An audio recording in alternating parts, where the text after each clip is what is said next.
I wake with a tongue like sandpaper and air scraping my throat. The red digits on the nightstand glare 1:17 a.m. The kind of red that looks angry no matter what time it is. I'm back in my old room's soft yellow walls from my teenage years. Glow-in-the-dark stars still clinging to the ceiling. A twin bed that feels 2 sizes too small for an adult who pays her own mortgage. Mom's birthday dinner had been exactly on script. The pricey restaurant, the tight smiles, and Camden being Camden. Oak Ridge perfection if you didn't look too closely. I swing my legs out of bed. The floorboard answers with a long groan. Funny how a body remembers the map of creeks even after years away. I tiptoe into the hallway, aiming for the kitchen and a glass of water, when a thin band of gold leaks from under Dad's study door. Odd. He never stays up late. Not after 3 bourbons at Marthelino's. Voices low. Dad's baritone first. Then Camden's higher, smaller voice. The one he used to use when he'd been caught with crumbs on his face. Don't worry, your sister will cover it. Dad murmurs. I stop mid-step. Toes hovering over the next stair. What if she asks about the 65 grand? Camden sounds panicked. His words catch and crack like a kid on the edge of tears. 65,000? Dad slides into his salesman voice, smooth as leather. Charity trusts us. We'll tell her it's a family investment. 12% return. By the time she has questions, we'll have it handled. I lean closer, barely breathing. The crypto margin calls alone are 23. Camden whispers. Sports bets are 19, and the cards are 20,500. Dad finishes as if reciting a grocery list. I know the numbers, son. That's what family is for. Your sister's credit is excellent. This is temporary. Temporary. My stomach flips so hard I press a hand to my mouth. That temporary adds up to more than I bring home in a year after taxes. Camden tries again. But if she enough, Dad snaps, the velvet gone from his tone. She do it. She always does what's right for this family. My legs turn to thread. The water I came for evaporates from my mind. I retrace my steps, avoiding the trader boards. Close my bedroom door without a sound, and sit on the edge of the bed until the room stops tilting. My head tumbles back through the night. Marthelino's linen tablecloths. Mom's insistence on somewhere special for 56. Dad ordering the $120 bottle. Camden holding court about blockchain and passive income. Mom squeezed his arm. Such an entrepreneur, she cooed. Once he hits, he'll hit big. I smiled and nodded because that's my part. When the check came, $287 plus tip, I reached for it automatically. Camden patted empty pockets with a theatrical wince. Man, I'm so broke. I got you next time, sis. There have been 100 next times. Now the pattern sharpens. The family emergency last year that cost me $3,000. The car repair at $2,200. Dad's cash flow hiccup that swallowed $5,000 from my savings. I've been their ATM with a heartbeat. Tonight they're planning the ultimate withdrawal. My hands shake as I lock my door. I dig out my laptop, power it up, and pull my credit report. Relief slips through me, no new accounts. Not yet, I call Chloe. It's nearly 2. She answers hoarse with sleep. Char. They're going to use my name, I whisper, like the walls can hear. They're plotting a loan they'll never repay. The sleep evaporates from her voice. Dad, Camden. I heard everything. They need 65 to plug his holes. Those manipulative bastards, she breathes. What's your move? I stare up at the faint constellation I stuck to the ceiling when I was 12, just ghosts now. I'm done being their bank, I say. And the words stiffen my spine. I open a blank document and title it Financial Self-Defense. By the time the sky fades from charcoal to pewter, I have a checklist. Pretend. I heard nothing until I'm back in Chicago, freeze my credit at all three bureaus, change every password. Two-factor authentication across the board, audit every automatic payment, footsteps in the hall. The kitchen clatter that means Mom's pancake ritual has begun. They raised me to be reliable, sensible charity, the one who smooths the water. They didn't plan on me using those same skills to build a damn dot. What would you do if you caught your family planning to turn you into an ATM? For me, the answer is simple. Close the bank. Morning pours through the curtains like warm milk. I force myself downstairs, plate my smile, and sit. Dad rustles the business section. Mom flips pancakes with organized cheer. Camden is Mia, likely nursing last night's bourbon. Morning, honey. A buttered stack lands in front of me. Sleep okay? Fine, I say, stretching my smile over my teeth. Act normal stays top of mind. Item 1 on my list. Dad glances up. Your brother could use a little help with his new venture. Something with blockchain? Sounds promising. My coffee goes metallic. Interesting, I mumble, cutting my pancakes into perfect squares. Mom tops off Dad's cup. He just needs a tiny bit of startup capital. You know how these things go? I need to print a few work docs before I hit the road, I say, sidestepping the trap. Okay, if I use your printer? Dad waves me toward the office. The study smells like leather and bourbon. On the printer tray sits a stack of warm pages. Camden's credit card statements. Of course. He's always careless with the boring details. I flip through. Gucci, Nordstrom, MGM Grand, a $1,400 gaming console. Weekend trips I never heard about. The due date is circled in red. In Dad's neat block letters, Char's visit, discuss investment. I am the investment. I restack the pages exactly, return to my room, and log into my bank. A cold fact hits. For 4 years, I've been auto-paying my parents' electricity, internet, and streaming services, just until the dealership evens out, Dad said back then. 4 years. Thousands of dollars. I dial Cousin Jane. Was Camden in Vegas again? She doesn't bother with hello. You didn't know? Every other weekend. He posts on his private Insta. Your parents follow it. Private? Instagram, I repeat. Uncle Victor slips him cash when he can, she adds. Golden boy treatment? Same old story. Golden boy. Memories slam into place. Camden totaling the family car at 16 and Dad laughing. Boys will be boys. Me coming home 10 minutes past curfew and getting grounded for 2 weeks. Chloe pings me links. TransUnion, Equifax, Experian, freeze now. She texts, then calls. And I'm filing fraud alerts on your behalf. Already toggling, I say, switching between tabs. And there's more. Mom bragged last night about getting him a bargain. Used car for $13,800. While you drove that dinosaur Honda through college, Chloe snaps. Working 3 jobs. Anger climbs my throat and sits there like a stone.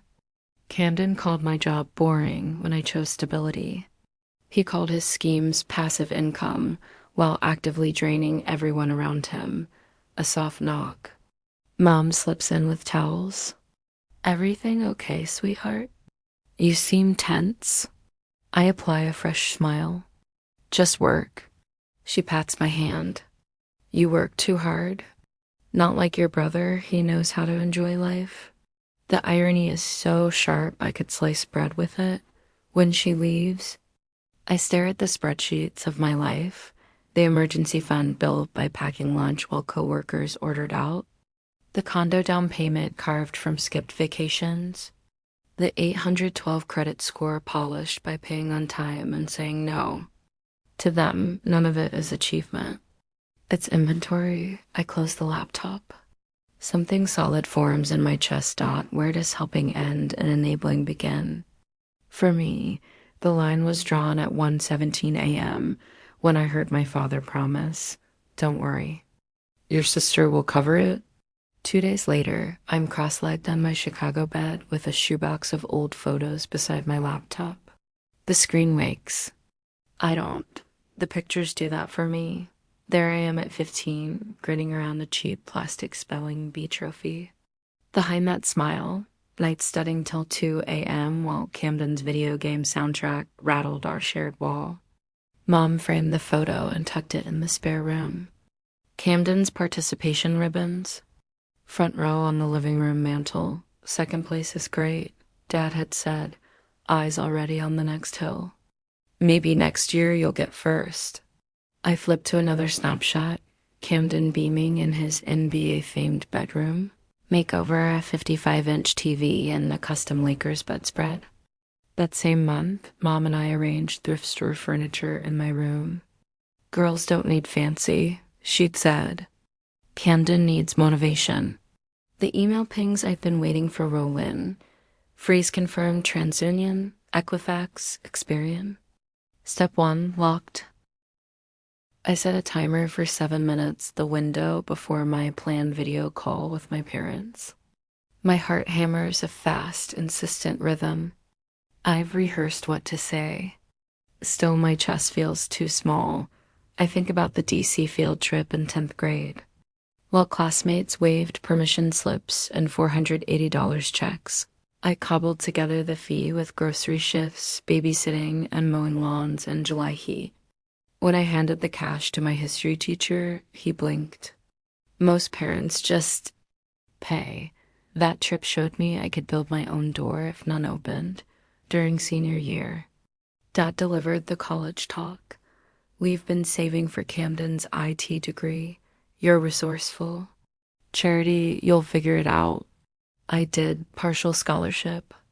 20 hours a week at the library and campus cafe, instant ramen as a food group. Camden parted through his freshman year at State. I calculated loan payments to the penny. I refreshed my checklist, credit freezes. Fraud alerts, new cards to my Chicago address. Parents removed from every emergency contact. Passwords changed, 2-factor everywhere. And a bright red reminder, cancel all automatic family bills. Would some people confront first and secure later? I chose security. The quiet power of preparation steadies my hands. The call rings. I inhale and click accept. Dad appears first, smile said to charming dealer. Mom settles in beside him, hair coiffed. Camden slouches at the edge of the frame, half a face and a sulk. There's our girl, Dad purrs. I heard you, I say calmly. 2 nights ago. In your study. A flicker crosses his face. Heard what, sweetheart? Your plan to use my credit for a $65,000 loan. The number lands like a gavel.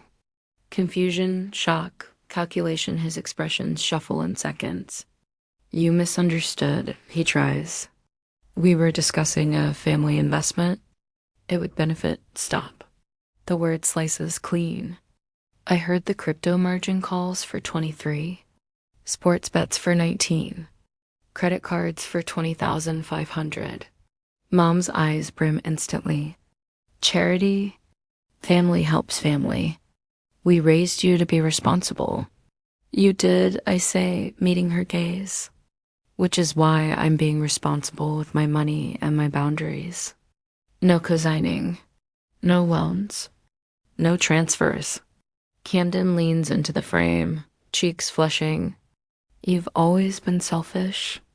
All that cash in Chicago while we struggle, what does that make you? The kind of person who earned what she has, I say, my voice finally climbing. The kind who's done funding your passive income losses.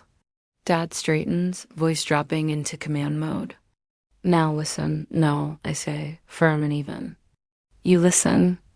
Any attempt to use my identity will trigger a police report. My credit is frozen at all 3 bureaus. I hold my phone up to the camera, emails glowing.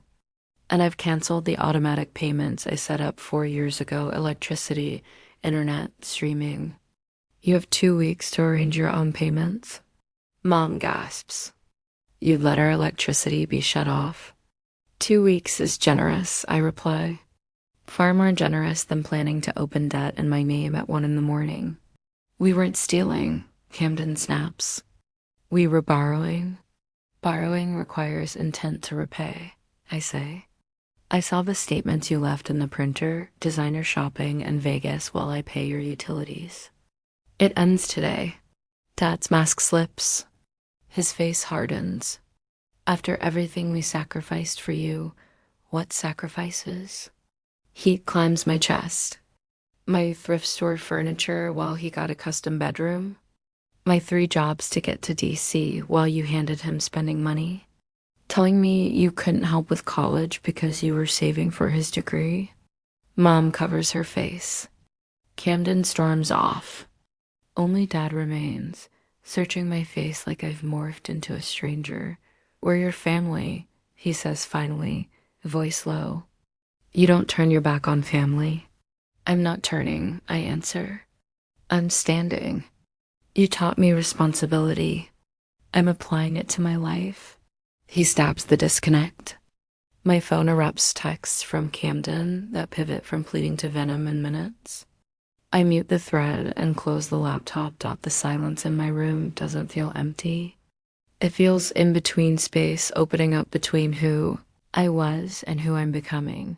Have you ever had to build a wall where a bridge used to be? Chicago is still the same city. I'm not. And this time, I'm choosing me. 3 days pass. The first wave is begging, just this once, family emergency. When I don't bite, the messages curdle. You think you're better than us. Last night, Camden called at 2:18 a.m., slurring. You've always been a selfish. I hung up before he found the final word. This morning, Chloe leans over the partition between our desks. Your brother called me, she says, jaw tight. Told me you've been demanding money for years and your parents are losing the house because of you. He called you at work? My face goes hot. How did he even get your number?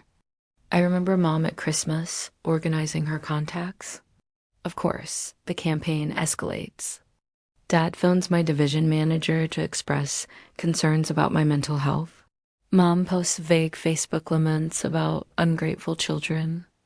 Oak Ridge piles on with casseroles of sympathy. Jane texts, heads up Aunt Martha's flying to Chicago. Victor bought the ticket. Aunt Martha calls from O'Hare. Your father says you're having a breakdown. I'm coming to knock sense into you.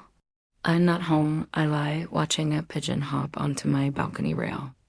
Leaving for a business trip. The analyst in me sees the pattern. Discredit, isolate, overwhelm. A hostile takeover of my sanity. So I counter with a plan. Step 1, document. I save every text, voicemail, and post with timestamps. I upload the 1:17 a.m. recording to the cloud. Step 2, boundaries. Email filters shunt family messages to a folder. I open once daily at 5 p.m. with Chloe sitting beside me like a seatbelt. Calls go to voicemail. Step 3, reinforcements. Marissa, my financial advisor, combs through my accounts. They can't touch a dime without your signature, she says. Close any shared accounts. There aren't any, I tell her. She smiles. Smart. Then therapy. Dr. Walsh specializes in family financial abuse, a phrase that lands like a diagnosis. Exploitation often comes from the nearest hands, she says. The backlash from community can be the worst part. I nod. Oak Ridge is humming with the story that I'm hoarding gold while my family starves. Not everyone buys it. Uncle Raymond calls, voice rough. Victor's always played favorites. I warned him. Hold your ground, kid. In week 2, hairline fractures appear at no narrative.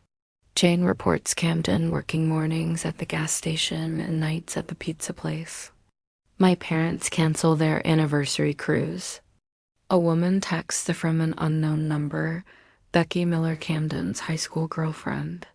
He tried to tank my credit last year, too. Glad you're protecting yourself. Each boundary makes the next easier. The guilt is still there, quieter now.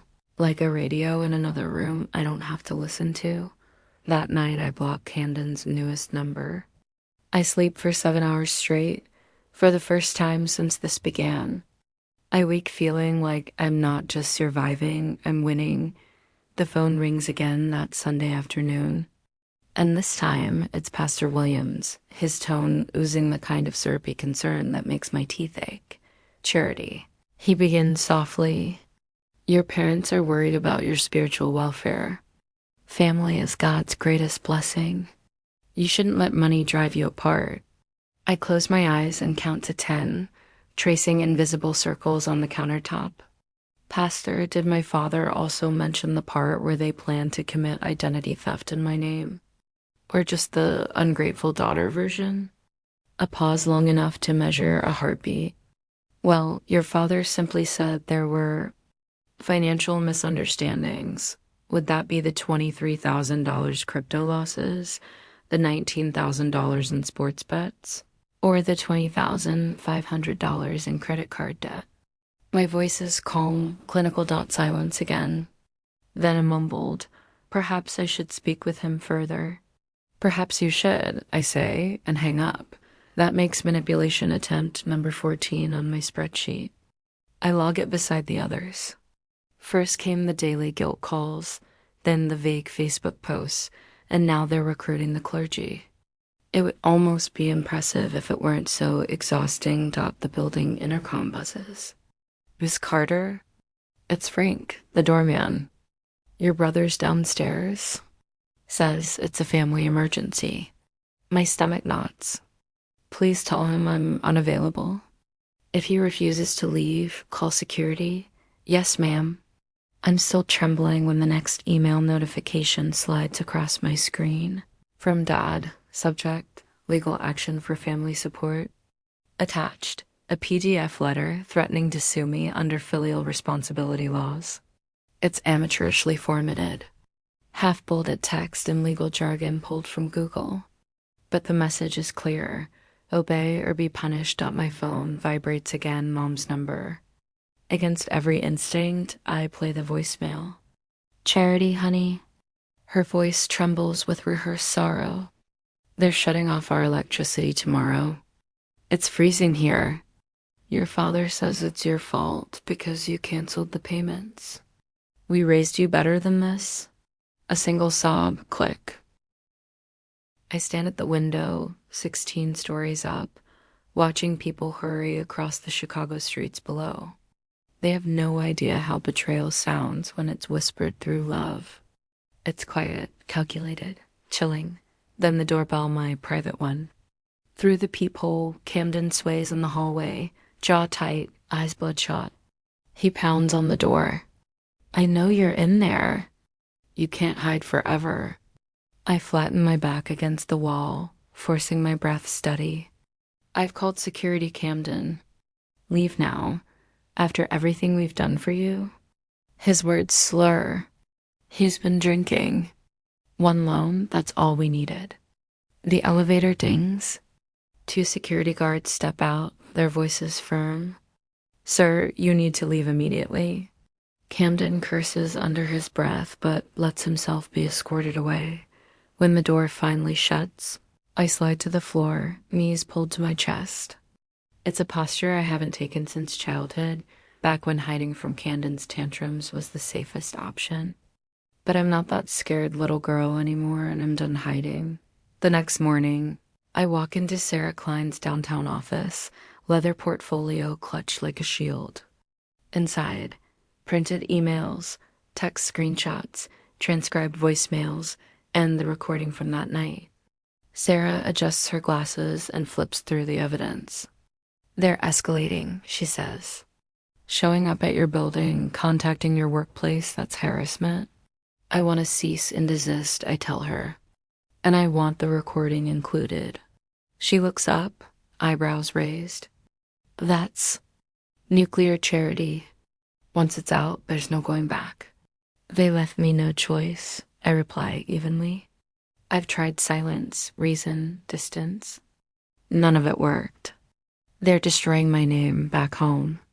This is the only language they'll understand.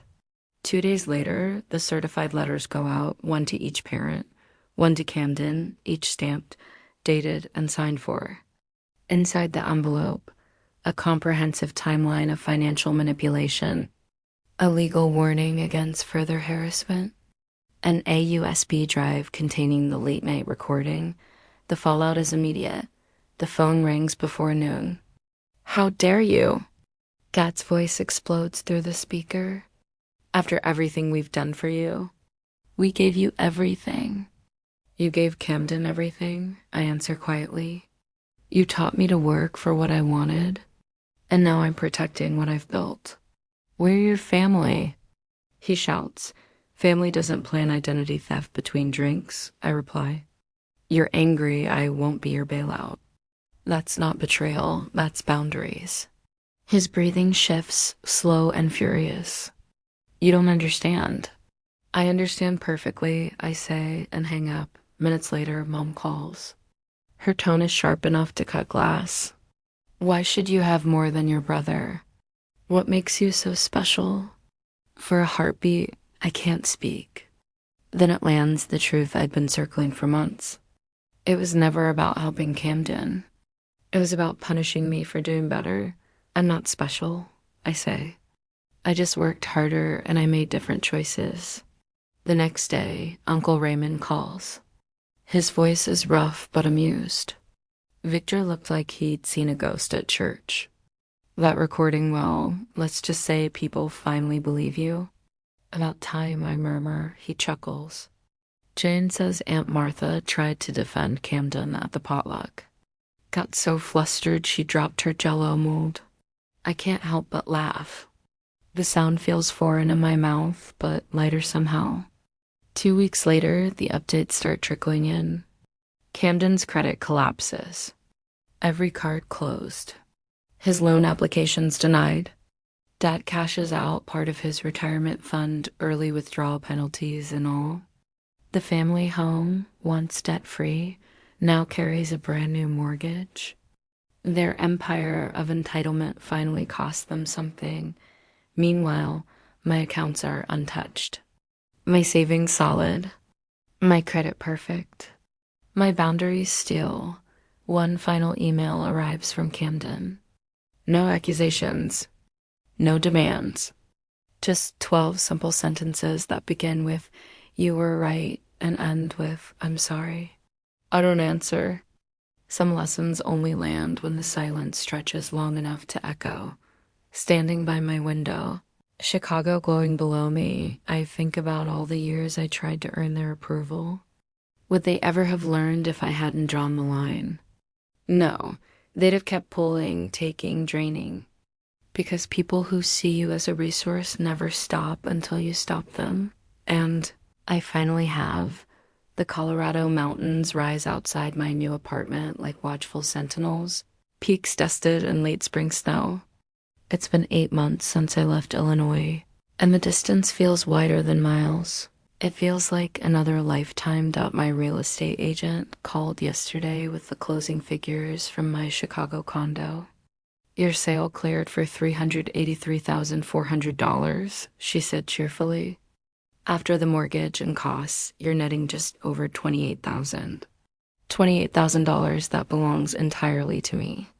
For once, I don't feel compelled to justify where it will go or who it might help. It's not family emergency money.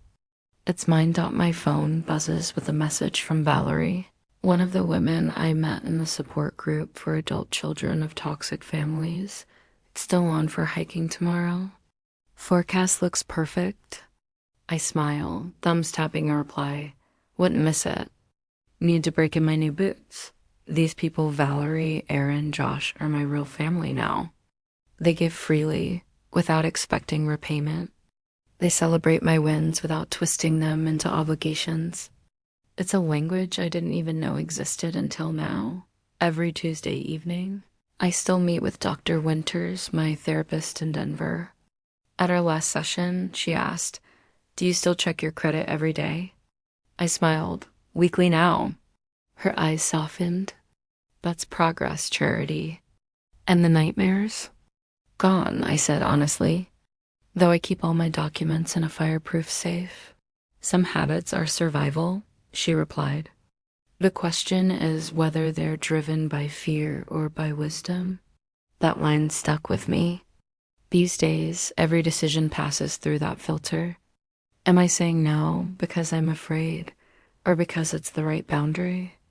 Am I saving because I expect disaster, or because I respect stability? Today marks a new chapter. I stand in a multi-purpose room of the Denver Community Center, a box of handouts on personal finance stacked beside me. Folding chairs line up in messy rows, and a whiteboard behind me reads, Financial Freedom 101, Protecting Yourself and Your Credit. I glance at the attendees' 20 faces, most older than me, eyes full of the same uncertainty I once carried. I'm not a financial advisor, I begin. I'm just someone who learned independence the hard way. For the next 90 minutes, I break down credit scores, debt traps, and emergency funds in plain language. People nod, scribble notes, ask questions. But it's the young woman in the back, no older than 20, who stops me cold. If my parents can't pay their credit card, she asks softly, do I have to pay it for them? The air stills. No, I answer firmly. If your name isn't on it, you're not responsible. Your job is to protect yourself. Her shoulders drop, and I watch the relief spread across her face. I recognize it. It's the same exhale I took the day I realized I wasn't legally, morally, or emotionally bound to their chaos. After class, she lingers. My dad says if I don't help, I'm ruining the family. She whispers. I hand her one of the small business cards I printed last month. It reads, protecting your wallet is the first step to protecting your heart. Family shouldn't cost you your future. I tell her gently, call me if you mean to talk. 2 days later, an email lands in my inbox from an unfamiliar address, Camden, no manipulation. No guilt, just 12 measured sentences that begin with, I'm sorry, and end with, I'm in therapy now. I'm working 2 jobs and repaying what I owe. He mentions alcohol counseling. A debt plan. No demands. No guilt-laced hugs. For a moment, I just stare at the words. Then I type my reply carefully. Thank you. I need time. Boundaries stay. Forgiveness, if it comes, will take the long way around. But for the first time, his message doesn't reopen a wound. It feels like a quiet closing instead. Our occasional check-ins are transactional updates about his progress. No talk of money, no requests. It's not reconciliation, not yet, but it's peace and progress. That afternoon, I returned to the community center to find an envelope on my desk. Inside is a folded note written in blue pen. I froze my credit and told my parents no. It was the hardest and best thing I've ever done. Thank you. It's signed by the same young woman from the workshop. My eyes blur as I trace the ink with my fingertip. I whisper the truth that took me 30 years to learn. Protecting your money isn't selfish, it's sacred. Outside, the late sun turns the Rockies gold. I stand on the balcony and watch the light stretch across the horizon, realizing something that feels almost holy. I'm not just free from my family's control.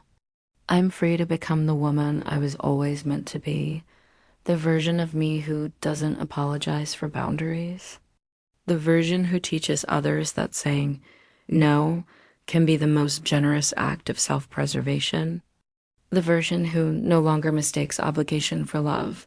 For the first time in my life, I'm not afraid of standing alone because I finally understand I'm standing tall.